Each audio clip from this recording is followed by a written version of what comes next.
प्रश्नकर्ता खुद ही टुकड़ों में जीना, इच्छा डिज़ायर। आचार्य जी कहते हैं थोड़ा और गहरे जाइए।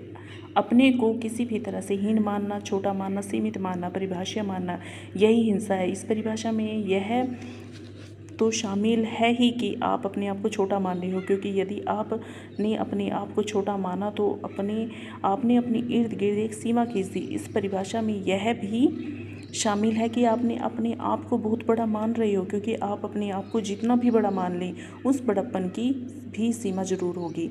आप जब भी अपने आप को कुछ भी मानेंगे तो एक सीमा ज़रूर खींचेंगे। जहाँ सीमा खींचती है उस सीमा के पार दूसरे शुरू हो जाते हैं, दूसरे बाद में आते हैं, सीमा आप पहले खींच देते हैं। और जहाँ सीमा खींची और सीमा के पार दूसरे आए, सीमा के पार वाला तो सदा दूसरा और पराया कहलाएगा ही ना। यह हिंसा है। दूसरों सीमित कहते हैं और आपकी सीमा ना हो तो दूसरे आएंगे कहाँ से, और फ़र्क नहीं पड़ता। फिर से कह रहा हूँ, वह सीमा छूटपन की है या बड़प्पन की है, सीमा चाहे कहीं भी हो। इसलिए मैंने कहा आपने अपने आप को छोटा मानना हिंसा है, क्योंकि आप अपने आप को जो भी मानेंगे वह छोटा ही होगा। कुछ लोग हैं जो अपने आप को छोटा मानकर अपने आप को छोटा कर लेते हैं, और कुछ होते हैं जो अपने आप को बड़ा मानकर अपने आप को छोटा कर लेते हैं। जो अपने आप को छोटा मानते हैं उनको यह विचार रहता है उन्होंने अपने आप को छोटा माना, इस कारण वो छोटे हैं। जो अपने आप को बड़ा मानते हैं उनको भी यह विचार रहता है वो तो बड़े हो गए मानने के कारण। जो अपने आप को बड़ा भी मानते हैं उन्होंने भी अपने आप को बहुत छोटा कर लिया, क्योंकि उन्होंने सीमा ही खींच दी ना। यही हिंसा है।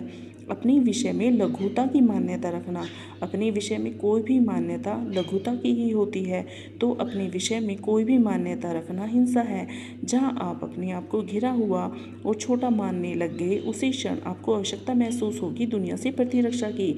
आप कहोगे मैं इतना सा हूँ, संसार इतना बड़ा, संसार चूँकि मैं नहीं हूँ इसलिए संसार मुझसे पराया हुआ, और जो मुझसे पराया है वह मेरी इच्छा पर तो चलेगा नहीं, और उस पर कोई बाध्यता भी नहीं है। वह मेरे हित सोचे, क्योंकि मुझसे तो वह अलग हुआ ना, तो वह मुझ पर आक्रमण कर सकता है। वह मेरे हितों को क्षति पहुंचाता है। अब मेरे लिए आवश्यक हो जाता है मैं उससे दूरी रखूं, दुराव रखूं, वह मन से रखूं। मुझे अब दुश्मनों की तरह ही देखना है। यह हिंसा है। हिंसा प्रतीत ऐसे होता है जैसे किसी खास व्यक्ति या वस्तु के प्रति हो, पर वह सिर्फ प्रकट होती है खास मौक़ों पर या खास लोगों पर। हिंसा के बीज मन में होते हैं। जो इंसान किसी एक स्थिति में या किसी व्यक्ति के प्रति हिंसक है वह सदा हिंसक ही है। हाँ, दूसरे मौके पर हो सकता है उसकी हिंसा व्यक्त न होती हो, पर मौजूद रहेगी। सूक्ष्म तरीकों से अपने आप को अभिव्यक्त